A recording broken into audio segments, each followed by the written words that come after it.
Thank you. Mr. President, would you come up for just a minute?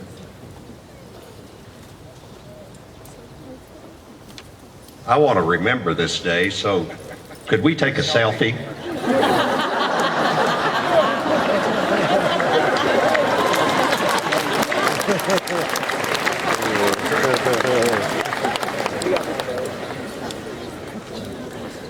I bet you didn't think I knew how to do that. I do know how to do that, but to be honest with you, I'm going to have to ask my 11-year-old grandson, Nicholas, to tweet it out for me because he knows a lot more about how to do that than I do.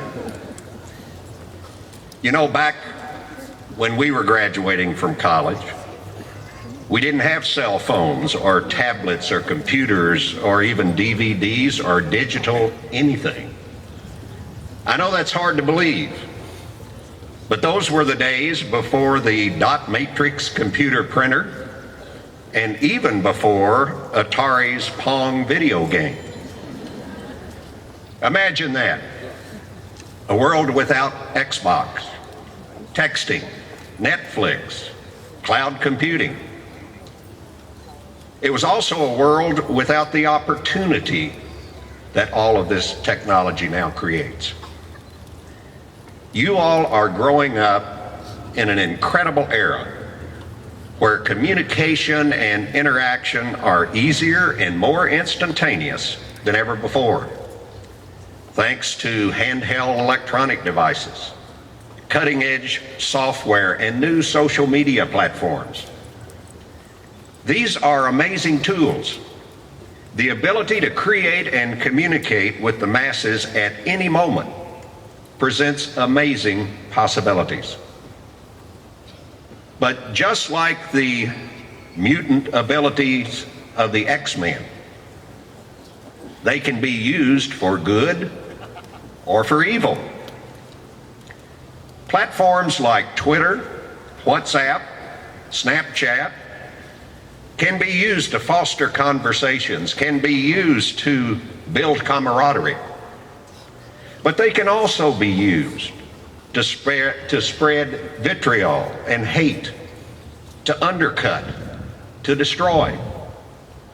So one of my challenges to you here today is to use these powers wisely, to adopt an approach of respectful dialogue, of unity and shared interest.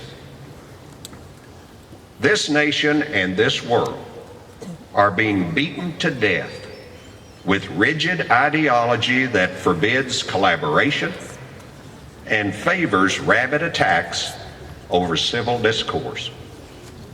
My friends, this country is being ripped apart by partisan rancor. We're polarized, we're paralyzed, and society is suffering because of it. You, our future leaders, must resist becoming another voice in what has become an acrimonious national shouting match. You must resist lending your energy and your time to those who scream, because screaming doesn't foster unity. It only makes people cover up their ears and turn away. So don't be a part of that. Be better. Be the generation that shuns the politics of division and intolerance. Be the generation that puts aside differences and learns to sit down and listen to each other, to fashion solutions from diverse suggestions. You see, elections are wonderful things. The collision of ideas and personalities that occurs during campaigns is really a big physics experiment that, in an ideal year, produces the best leaders and focuses them on the most pressing problems. But the American political system doesn't work unless, after the heat of the campaign is over, people of opposing philosophical beliefs can silence the voices of division and derision and work together for the good of the people that they serve. There is a time for political combat, but there's also a time to govern. Today in America, we seem to have forgotten that distinction. We have a difficult time separating the two. We are stuck in the confrontation mode. We need to learn when and how to put differences aside to solve problems and to improve all of our futures. You don't have to violate your principles to move this state and this country forward. It doesn't cost anything to listen. We need to stop yelling and start listening. Frankly, collaboration is about the only way that success happens in the world of government, and I would submit to you, in almost any other endeavor in this world. I know that from experience, and I also know that Kentucky is in need of solutions. We don't have time for poisonous politics. My generation is leaving your generation an array of serious, fundamental challenges that have held this state back for generations. Now, we have made significant progress towards solving some of those challenges, but Kentucky is not yet where it needs to be. What are the challenges I'm talking about? Problems like an unhealthy population, a workforce that is not as educated, skilled, and trained as the workplace now demands, an economy that needs further modernizing and diversifying, and a lack of early childhood programs that still allow too many children to begin their school years with preventable health problems, undeveloped minds, no sense of curiosity or engagement in life around them. Too often, our children still start out behind and never catch up. I happen to believe that every child, whether he or she is born on a farm, in a mountain holler, in the inner city, or in an affluent suburb, every child should have the potential for a life of promise and meaning. I want you to help us, my generation, to do that and to create a better Kentucky, because its problems are now becoming your problems. You've been well prepared right here at Transylvania, with its rigorous curriculum and its sense of history. And what a rich history it is.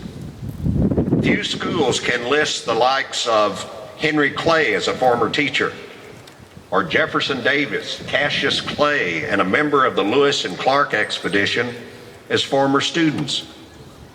Few can list among their alumni 2 vice presidents of the United States, 50 United States senators, 101 U.S. representatives, 36 governors, 2 Supreme Court justices.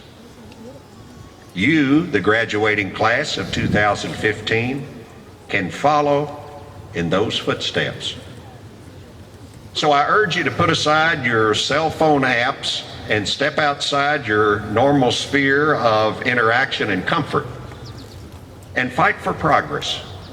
Pull together and make the proverbial difference in life around you.